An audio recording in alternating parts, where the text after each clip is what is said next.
नमस्कार दर्शकों, जेके प्राइम में आपका स्वागत है। मैं हूं विनोद कुमार।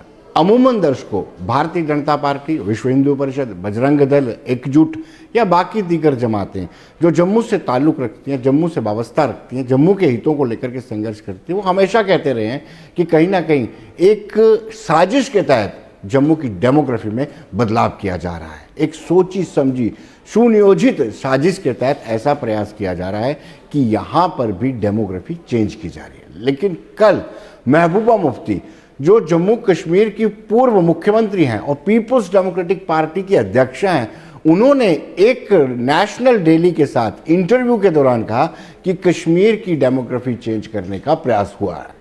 उनका यह कहना है कि भारतीय जनता पार्टी को कश्मीर की राजनीति से कोई लेना देना नहीं है। दरअसल भारतीय जनता पार्टी जो नोमैड्स हैं उनको उठा करके यहाँ की डेमोग्राफी यानी कश्मीर की डेमोग्राफी चेंज करना चाहती है। एक बड़ा बयान महबूबा मुफ्ती ने दिया है जो आने वाले दिनों में एक सियासत की वजह बन सकता है। और ये अमूमन बयान जो है जम्मू साइड से आते रहे, लेकिन अब ये महबूबा मुफ्ती ने भी अपनी स्टेटमेंट दी है। तो दोस्तों, इस वक्त फोन लाइन पर हमारे साथ सीधे जुड़ चुके हैं विश्व हिंदू परिषद के कार्यकारी अध्यक्ष राजेश गुप्ता। राजेश जी, आपको बताते चले कि महबूबा मुफ्ती ने एक नेशनल डेली को इंटरव्यू दिया है जिसमें ये कहा है कि गुजर बकरवाल को अप्रूव करके कहीं ना कहीं डेमोग्राफी चेंज, कश्मीर की डेमोग्राफी चेंज करने की बात की जा रही है। हालांकि हम सब जानते हैं कि अमूमन ये मुद्दे जो हैं जम्मू के लोग उठाते रहे हैं कि जम्मू की डेमोग्राफी चेंज की जा रही है एक कॉन्स्पिरेसी के तहत। क्या कहेंगे स्टेटमेंट को लेकर के? मुझे ऐसे लगता है कि अब तो कंफर्म ही हो गया है कि वो शायद अपना मेंटल बैलेंस खो चुकी हैं। कल भी एक वीडियो क्लिप उनकी सरफेस हुई थी जिसमें उन्होंने घर का दरवाजा अंदर से लॉक किया हुआ है और शोर मचा रही हैं कि मेरा दरवाजा बाहर से खोलिए। इसी तरह ये जो बात आप कह रहे हैं कि गुजर बकरवालों को अप्रूव किया जा रहा है, मैं समझता हूँ कि आप इनको ये बताइए कि पहली बार महबूबा जी की हुकूमत भी रही यहाँ पे, उनके पिताजी की भी हुकूमत रही यहाँ पे। उपकार में जो उनके इनफेमस पार्टनर्स हैं अब्दुल्ला, उनकी हुकूमत तो खानदानी रही, दादा, पुत्र और पोता। और उसके बाद सोनिया जी के जो यहाँ पर रिप्रेजेंटेटिव थे गुलाम नबी आजाद, उनकी भी हुकूमत यहाँ पर रही। किसी ने गुजर बकरवालों की सुध नहीं ली। ये कॉन्स्टिट्यूशन ऑफ इंडिया का ही अधिकार क्षेत्र था जो कि 370 खत्म होने के बाद यहाँ पर लागू हुआ और गुजर बकरवालों को उनके अधिकार इंडियन फॉरेस्ट एक्ट के तहत मिलने शुरू हुए हैं, जमीनों के अधिकार। और इसके साथ साथ ही एज शेड्यूल्ड ट्राइब उनको पॉलिटिकल रिजर्वेशन और ये जो रिजर्वेशन इन जॉब्स है उसके बारे में जो रिव्यू किया जा रहा है उसमें भी शेड्यूल्ड ट्राइब्स को रिजर्वेशन जो है मिलने वाली है इसमें पढ़ाई में और नौकरियों में। तो इतने अधिकार जो गुजरों बकरवालों को मिलने जा रहे हैं और मिल रहे हैं, उन अधिकारों को लेकर के ये महबूबा और इनके जो पॉलिटिकल काउंटर पार्ट्स हैं वो असल में चिंतित हैं। चिंतित हैं कि जब उनको ये अधिकार मिल जाएंगे वो एन ब्लॉक अपनी पॉलिटिकल रिजर्वेशन उनको मिल जाएगी और उनका जम्मू कश्मीर की आने वाली विधानसभा में एक बढ़िया सा प्रतिनिधित्व होगा। और उस वक्त इनकी मनमानियां नहीं चलेंगी, इन पार्टियों की मनमानियां नहीं चलेंगी। गुजर बकरवाल राष्ट्रवादी समाज है और राष्ट्रवाद की बात करेगा। और ये इस तरह की जो पार्टियां जिन्होंने आतंकवाद को प्रोत्साहित किया है, इनकी दुकानदारी बंद होने वाली है गुजर व बकरवालों को जब अधिकार मिलेंगे उसके बाद। तो ये उससे चिंतित हैं। दरवाजा अंदर से बंद करके बाहर आवाज लगाना कि मेरा दरवाजा खोलो, ये उसी तरह की बात कर रही है। राजेश जी, आपको लगता है कि ये कोरी सियासत है? इनको कोई हमदर्दी नहीं है गुजर बकरवाल कम्युनिटी से? अगर हमदर्दी होती तो शायद इससे बहुत पहले इनके प्रोटेक्शन के राइट्स को प्रोटेक्ट किया जाता है। अगर हमदर्दी होती तो क्या इनको ये इस तरह की आवाज नहीं उठानी चाहिए थी? क्या ये कभी अपने पास कोई अमेंडमेंट करके गुजर बकरवालों को इंडियन फॉरेस्ट एक्ट वाले राइट नहीं देते? इतने सारे भारतवर्ष के कानून उस वक्त यहाँ पर लागू थे आरपीसी के तहत के होते हुए भी, तो उस वक्त इन्होंने ये कानून क्यों नहीं बनाए? आज जब भारत की सरकार 370 की एब्रोगेशन के बाद उनके हक में ये कानून बना रही है तो इनको तकलीफ होना शुरू हो गई। तो आप तो खुद ही समझ सकते हैं कि ये इनका एक छद्म परिवेश है। जी। ये जो है ना, इनके दांत दिखाने के और हैं, खाने के और हैं। जी। तो ये इनको लगता है कि पहले भी सब लोगों को हम गुमराह कर लेते थे और गलत किस्म की बातें कह करके इलेक्शन जो है जीत जाते थे। अब ऐसा होने वाला नहीं है। अब ये इस तरह के जो इनका जो गलत तरीके से राज करने का वो फार्मूला था, वो अब एक्सपोज हो चुका है। सबको सबके अधिकार मिलने जा रहे हैं। इस करके ये जो पॉलिटिकल एलीट थी जी। उसकी दुकानदारी खत्म हो रही है। इस करके ये खुद इनसिक्योर हो गई है। बहुत बहुत शुक्रिया राजेश जी, धन्यवाद। दर्शकों, इस वक्त फोन लाइन पर हमारे साथ सीधे जुड़ चुके हैं एडवोकेट सुनील सेठी, जो चीफ स्पोक्स पर्सन है भारतीय जनता पार्टी के। जैसे कि हम चर्चा कर रहे थे, अमूमन आवाज जम्मू से उठती थी कि डेमोग्राफी चेंज करने की कॉन्स्पिरेसी चल रही है, लेकिन अब महबूबा मुफ्ती ने एक डेली नेशनल पेपर में इंटरव्यू के दौरान कहा है कि सरकार एक साजिश कर रही है। बीजेपी को कोई पॉलिटिक्स, कश्मीर की पॉलिटिक्स में दिलचस्पी नहीं है, वो डेमोग्राफी चेंज करना चाहती है। सुनील सेठी जी, आप इस बयान को किस तरीके से देखते हैं? देखिए विनोद जी, महबूबा जी जो है वो उनकी आदत बन गई है कि बगैर तथ्यों को जाने हुए स्टेटमेंट देने की। फैक्ट्स कुछ और होते हैं, लेकिन वो सिर्फ बवाल खड़ा करने के लिए, लोगों को उकसाने के लिए, मिसलीड करने के लिए स्टेटमेंट्स देती हैं। जो फैसला 5 अगस्त 2019 के बाद हुआ और कॉन्स्टिट्यूशन ऑफ इंडिया अप्लाई किया जम्मू कश्मीर के ऊपर, पूरे का पूरा 370 और 35 से खत्म होने के बाद जी, उसमें सेंट्रल गवर्नमेंट के कानून भी जम्मू कश्मीर के ऊपर अप्लाई किए जो पहले अप्लाई नहीं कर चुके। उनमें से एक एक्ट जो है फॉरेस्ट प्रोटेक्शन एक्ट भी है जो 2006 में बना था। जी। 5 अगस्त 2019 से पहले फॉरेस्ट प्रोटेक्शन एक्ट जो है वो जम्मू कश्मीर पे अप्लाई नहीं करता था। जी। और कोई भी प्रोटेक्शन जो है वो नोमैड्स को नहीं थी जो फॉरेस्ट की जगह पे रहते थे, गुजर बकरवाल कम्युनिटी को। जी। लेकिन क्योंकि 5 अगस्त 2019 के बाद forest protection act Jammu Kashmir के ऊपर अप्लाई कर गया और उस एक्ट में ही लिखा है कि फॉरेस्ट की जगह के ऊपर अगर कोई फॉरेस्ट डिवेलपर्स रहते हैं तो उनसे वो जगह खाली करवाई नहीं जाएगी। जी। तो जो 370 खत्म होने के बाद हालात बने हैं, उससे फॉरेस्ट डिवेलपर्स, जिसमें शेड्यूल्ड ट्राइब कम्युनिटी गुजर बकरवाल भी हैं, जी। उनको फॉरेस्ट की जगह के ऊपर रहने का अधिकार है। जी। नहीं सकते हैं, लेकिन उनको रहने का अधिकार है। और अगर आज जजमेंट हाई कोर्ट में जो हुई है फॉरेस्ट के ऊपर, जिसमें कहा गया है कि फॉरेस्ट की जगहों को सबको खाली करवाओ, अगर उसमें गुजर बकरवाल समुदाय बचता है, उनकी जगह खाली नहीं करवाई जाएंगी, तो वो सिर्फ इसी वजह से है कि 5 अगस्त 2019 के बाद फॉरेस्ट प्रोटेक्शन एक्ट जो है वो फोर्स में आ गया और गुजर बकरवाल समुदाय जो है वो बच गया। भारतीय जनता पार्टी ने गुजर और बकरवाल समुदाय को बचाया है, उनसे जगह खाली नहीं करवाई है। ये महबूबा मुफ्ती जी की पार्टी और उमर अब्दुल्ला जी की पार्टी, ये जब गवर्नमेंट में थी, इन्होंने कोई प्रोटेक्शन जो है वो गुजर बकरवाल कम्युनिटी को नहीं दी थी। अगर गुजर बकरवाल कम्युनिटी जो है फॉरेस्ट प्रोटेक्शन एक्ट की प्रोटेक्शन में नहीं होते तो आज सबको खाली करना पड़ना था जगहों को, क्योंकि जजमेंट हाईकोर्ट की ऐसी थी। भारतीय जनता पार्टी कोई डेमोग्राफिक चेंजेस जो है वो जम्मू कश्मीर में लाने के पक्ष में नहीं है। जी। हमने किसी विशेष समुदाय के लिए कोई प्रावधान नहीं रखा है कि उनके लिए कोई स्पेशल प्रावधान है जम्मू कश्मीर में आके बसने के लिए। जी। जो बसने का प्रावधान है वो सबके लिए है। हिंदू समुदाय भी आ सकता है, मुस्लिम समुदाय भी जम्मू कश्मीर में आ सकता है। कानून सबके लिए एक है। ये कोई किसी की मंशा नहीं है कि कश्मीर मुस्लिम मेजॉरिटी से जो है वो उसका स्टेटस जो है वो चेंज हो जाए या हिंदू मेजॉरिटी बन जाए। ऐसी बिल्कुल बात नहीं है। ये बातें करना भ्रम फैलाने के लिए है ताकि हिंदू और मुसलमान आपस में जो है उनका मन मुटाव बना रहे, ताकि ये लोग अपनी सस्ती पॉलिटिक्स जो है वो कर सकें। सुनील जी, इससे पहले भी एक ऐसी स्टेटमेंट दी थी, उन्होंने कहा था कि केंद्र सरकार घुटने टेकेगी, हाथ जोड़ेगी और पूछेगी 370 के अलावा क्या चाहिए। क्या ये सारी स्टेटमेंट सिर्फ मिसलीड करने के लिए होती हैं? देखिए 100%, क्योंकि इनके पास 370 जाने के बाद कोई मुद्दा रहा नहीं। 370 के ऊपर ये जो बयान देते हैं, इनको अपने दिल में इनको कहिए कि पूछिए, अपने दिल में जान के पूछिए कि क्या इनको लगता है कि 370 कभी वापस आ सकता है, ऐसे कभी वापस आएगा?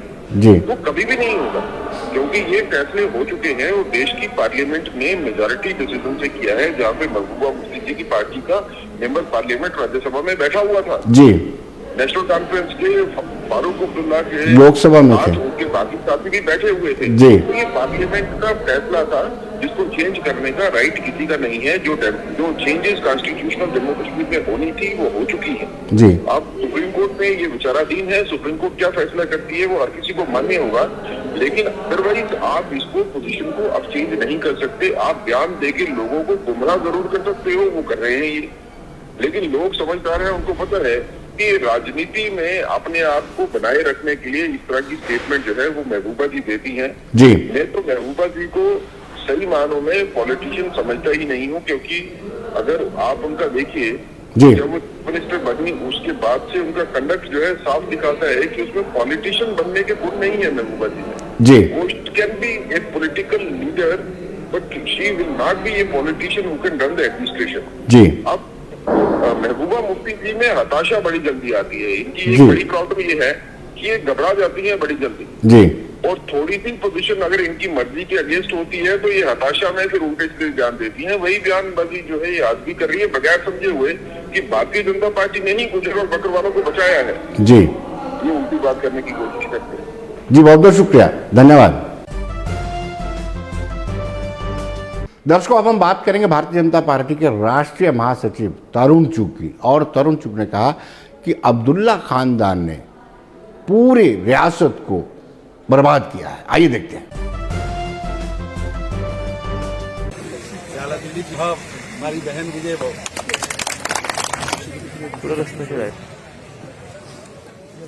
एक तरफ प्रेमनाथ डोगरा जी की सोच कि जम्मू कश्मीर की एक एक अंश भूमि, एक एक कण भूमि भारत की भूमि है, और दूसरी तरफ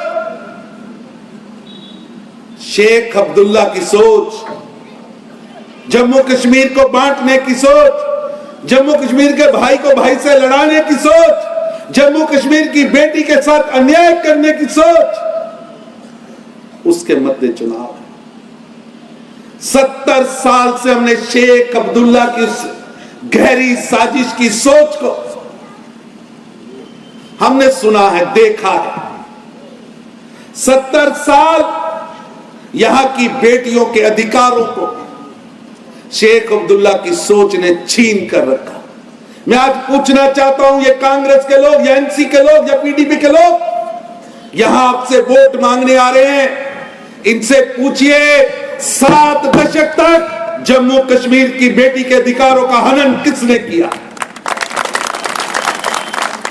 एक मां की कोख से पैदा हुआ बेटा और बेटी, बेटे का अधिकार, और जम्मू कश्मीर की बेटी जम्मू कश्मीर के बाहर 5 अगस्त 2019 को देश के सदन के अंदर श्री नरेंद्र मोदी जी के मार्गदर्शन में भारत के गृह मंत्री अमित शाह जी ने 370 और 35 को तोड़ दिया। ये फारूक अब्दुल्ला साहब थे, मेरे को याद है इनका बयान था 2 अगस्त को, मोदी 4 बार पैदा हो तो भी 370 और 35 से तोड़ नहीं सकता। फारूक अब्दुल्ला साहब, भगवान करे आपके मुंह में घी शक्कर, मोदी 4 बार पैदा हो, इस धरती पर पैदा हो और 4 बार ही प्रधानमंत्री बने। ये भारत की कण कण भूमि, भारत का जन जन ये चाहता है। लेकिन फारूक अब्दुल्ला साहब, आप तो 4 जन्म बाद की बात करते थे, मोदी ने तो पहले जन्म में ही तड़ाक तोड़ के रख दी 370 और 35 से। वहीं प्रचार की रफ्तार को बरकरार रखते हुए श्याम चौधरी ने आज भी अपने निर्वाचन क्षेत्र में जोरदार तरीके से प्रचार किया।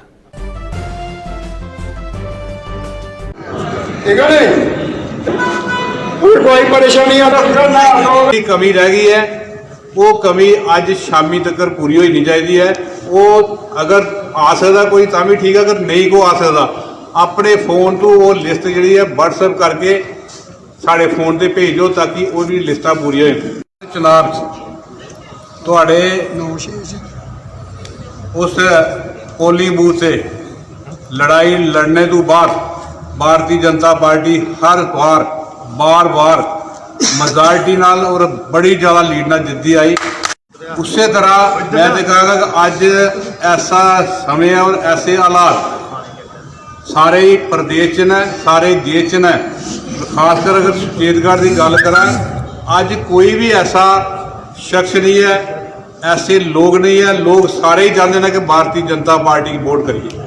सिर्फ अगर कोई कमी पेशी रह गई साड़ी तरफों नारे, जिन्ने भी साढ़े कार्यकर्ता फील्ड च ने उनके कोल नारे, तो मेरे ख्याल कोई भी ऐसा लगता नहीं, मैं तो इतना लगता है कि 100% ही वन साइडेड वोट जरा जा रहा है।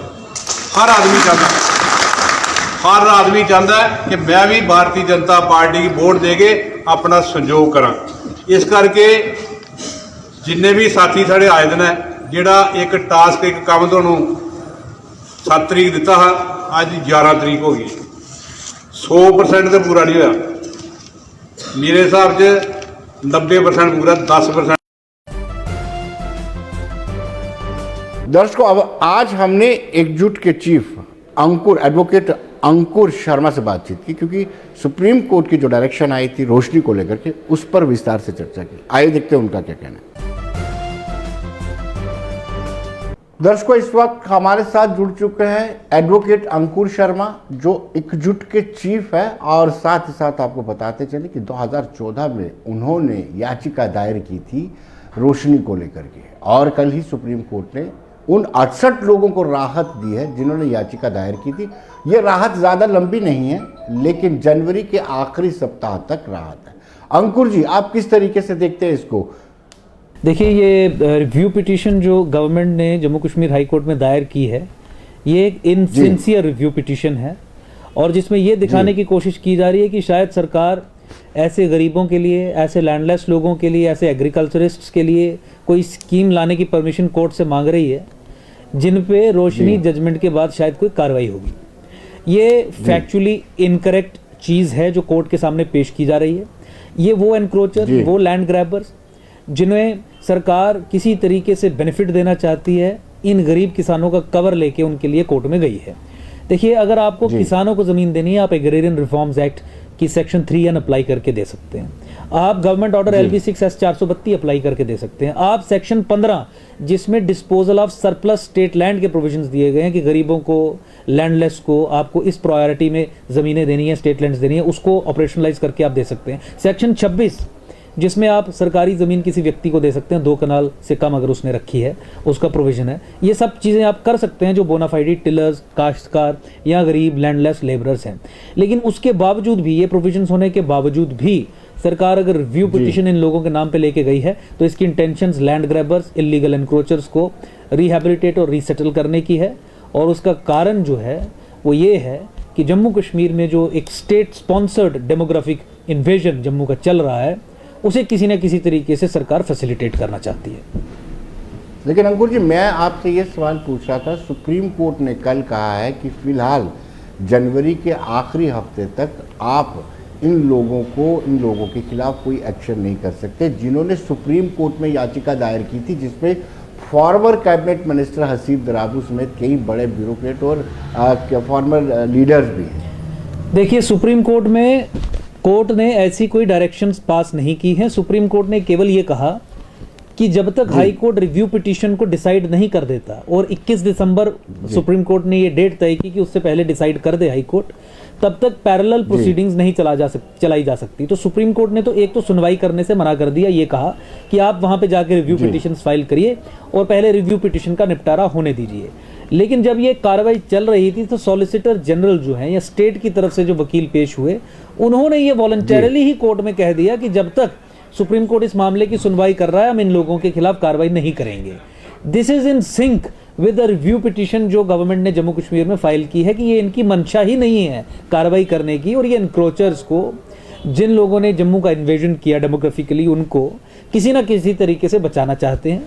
ये स्टेट अपरेटस को अंदर से कंट्रोल करके एक ऐसी लॉबी जो जम्मू का विध्वंस चाहती है, जम्मू की बर्बादी चाहती है, उन्होंने सरकार को इस्तेमाल करके ये रिव्यू पिटीशन फाइल करवा ली, और यही स्टेटमेंट उन्होंने कोर्ट में दे दी। कोर्ट ने कहीं ये नहीं कहा कि आप इन्हें मत छेड़िए। कोर्ट ने कहा रिव्यू पिटीशन फाइल करिए, आप भी वहाँ पे सुनवाई करिए। आपकी यहाँ पे हम तारीख जो है वो जनवरी के आखिरी हफ्ते में तय करेंगे, तब सुनवाई की जाएगी। सरकार ने खुद ही कह दिया कि हम कोई कार्रवाई नहीं करेंगे इनके खिलाफ। लेकिन अंकुर जी, सवाल ये उठता है कि निज़ाम बदला, सरकार भारतीय जनता पार्टी की आई, 370 हटा, 35 ए हटा, सरकार राज्य से हम यूटी पर आ गए, लेकिन उसके बावजूद भी ब्यूरोक्रेसी वही की वही रही, आज भी उसी तरीके से सोच है। ब्यूरोक्रेसी भी वही की वही रही, और ये सब चीज़ें करने के बाद भाजपा भी जाके कश्मीर की गोद में बैठ गई जम्मू के खिलाफ। यही कारण है कि ये रिव्यू पिटीशन फाइल की गई है। यही कारण है कि जम्मू की पॉलिटिकल डिसएम्पावरमेंट एक कंटिन्यूअस प्रोसेस बन गया है। चाहे वो जम्मू के डेमोग्राफिक इन्वेजन के खिलाफ कार्रवाई ना करके करने की बात हो, चाहे वो रोहिंग्याज और बांग्लादेशीज जो यहाँ पे सेटल हुए हैं इलीगली, उन्हें ना हटाने की बात हो, जो भाजपा के कार्यकाल में ही नहीं हटाने का काम चल रहा है, या फिर 2011 के सेंसस के आधार पर, फज्ड सेंसस के आधार पर कश्मीर को सत्ता फिर से सौंप देने का और जम्मू के खिलाफ डिलिमिटेशन करने की बात हो, जो भाजपा ही कर रही है। ये सब चीज़ें जो हैं ये इसी क्रम में चल रही हैं और कंटिन्यूअस जम्मू की डिसएम्पावरमेंट की दिशा में कदम उठाए जा रहे हैं। इसमें कंसिस्टेंसी आपको देखनी पड़ेगी और इसी परिप्रेक्ष्य में आपको इस रिव्यू पिटीशन और सुप्रीम कोर्ट में जो गवर्नमेंट का टेक रहा, स्टैंड रहा, उसे देखना पड़ेगा। अंकुर जी, हमने भारतीय जनता पार्टी के बड़े शीर्ष लोगों से बातचीत की जो हेड ऑफ द अफेयर पे, लेकिन उनका ये कहना है कि हम किसी को डिपेंड नहीं करना चाहते, हम बचाना चाहते हैं उन गरीब गुरबा लोगों को जिनके पास मामूली सी थोड़ी सी जगह है और काफ़ी लंबे से उस सरकारी लैंड पर रहते थे और उनको भी रोशनी के तहत तो लाभ मिला है, लाभान्वित हुए हैं वो, लेकिन उनको बचाया जाए, इसलिए हमने रिव्यू पिटीशन फाइल की है। देखिए, ये झूठ है, ये प्रपंच है, ये कवर अप है। अगर आपको ऐसे लोगों को, लैंडलेस एग्रीकल्चरिस्ट्स को ही अगर आपको बचाना है तो आप section 3 and read with section 4, 5 and 8 of agrarian reforms act apply करके उन्हें ज़मीन दे सकते हैं, और जो उनका मालिकाना हक भी है। और ऐसे वो सब लोग टिलर्स हैं, काश्तकार हैं, एनक्रोचर्स नहीं है, तो आप उनको एनक्रोचर कह के उनकी बेइज्जती मत करिए। वो प्रोस्पेक्टिव ओनर्स हैं अंडर एग्रेरियन रिफॉर्म्स एक्ट, आप उसमें दे सकते हैं। सेक्शन 15 में मैंने आपको बताया कि सरप्लस स्टेट लैंड जो है वो आवंटित की जा सकती है लैंडलेस लोगों को, गरीब लोगों को। मैंने आपको बताया LB 6 और S432 के तहत वो लोग जो 57 और 58 से पहले स्टेट लैंड के पोजीशन में थे, उन्हें टेनेंट्स एट विल रिकॉग्नाइज करके S432 में उनके मालिकाना हक उनको दिए जा सकते हैं। गवर्नमेंट ऑर्डर 371C है, CM's गाइडलाइंस हैं, उसके तहत आप ज़मीन दे सकते हैं स्टेट लैंड ऐसे बोनाफाइडी टेलर्स को, काश्तकारों को, गरीबों को, लैंडलेस लेबरर्स को, किसानों को। जब ये सब कुछ है तो ये रोशनी को फिर से क्यों खड़ा करना चाहते हैं? क्योंकि एक मजहब विशेष के लोगों ने जो फ़ायदा लिया रोशनी कानून के ज़रिए, ये उस फ़ायदे को रेगुलराइज करना चाहते हैं। यहाँ पे 500 कनाल ज़मीन कब्जा कर ली गई, वहाँ पे प्लॉटिंग की गई, वहाँ पे घर बनाए गए, ये उन घरों को रेगुलराइज करना चाहते हैं। ये बठिंडी को रेगुलराइज करने की मंशा से रिव्यू पिटीशन फाइल करना चाहते हैं। ये तभी रिवर पे जो इंक्रोचमेंट हुई है 668 में से 667 एक मजहब विशेष के जो लोग हैं, हाई कोर्ट में जिसकी रिपोर्ट आई, ये उन सेटलमेंट्स को रेगुलराइज करना चाहते हैं। और उनका ट्रैक रिकॉर्ड आपको, मुझे ये डिस्कस करके लोगों को विश्वास दिलवाने की ज़रूरत नहीं है। आप एम्स के मामले में देख लीजिए, एम्स पे जिन लोगों ने सरकारी भूमि पे कब्जा किया था, सबको प्लॉट काट कर भाजपा ने वहाँ पे साइड पे कॉलोनी बना के दी। सरोवर में जिन लोगों ने सरकारी भूमि पे, फॉरेस्ट लैंड पे कब्जा किया था और पुलिस से झगड़ा किया, पुलिस वालों को मारा, पुलिस वालों पे FIR लगा के उन सब लोगों को वहाँ पे नौकरी भी दी और मालिकाना हक भी दे दिए ज़मीन के। तो ये इनका ट्रैक रिकॉर्ड जम्मू के खिलाफ काम करने का है, जम्मू के डेमोग्राफिक इन्वेजन को फैसिलिटेट करने का है। 14 फरवरी 2018 का ऑर्डर इन्हीं के कार्यकाल में आया। 14 फरवरी 2018 का ऑर्डर आज तक इन्होंने पब्लिकली विड्रॉ नहीं किया। तो इनका ट्रैक रिकॉर्ड जम्मू की डेमोग्राफिक इन्वेजन को फैसिलिटेट करने का है। और एजेंडा ऑफ अलायंस में भी आपको उसकी छवि दिखी थी उस प्रोविजन में, जहां बीजेपी ने PDP को लिख के दिया था कि जम्मू के अराउंड और विद इन जम्मू जितनी भी इलीगल मुस्लिम सेटलमेंट्स हैं उनको न्यू जम्मू सिटी का नाम देकर उन्हें रेगुलराइज करेंगे और उन्हें डेवलप करेंगे। तो उसी क्रम में ये सरकार जम्मू के खिलाफ लगातार काम करते जा रही है और रिव्यू पिटीशन भी उसी का एक हिस्सा है। अंकुर जी, बहुत बहुत शुक्रिया आपका, धन्यवाद। धन्यवाद। दर्शकों, बने रहिए देश दुनिया की खबरों के लिए और मुझे दीजिए इजाजत। नमस्कार।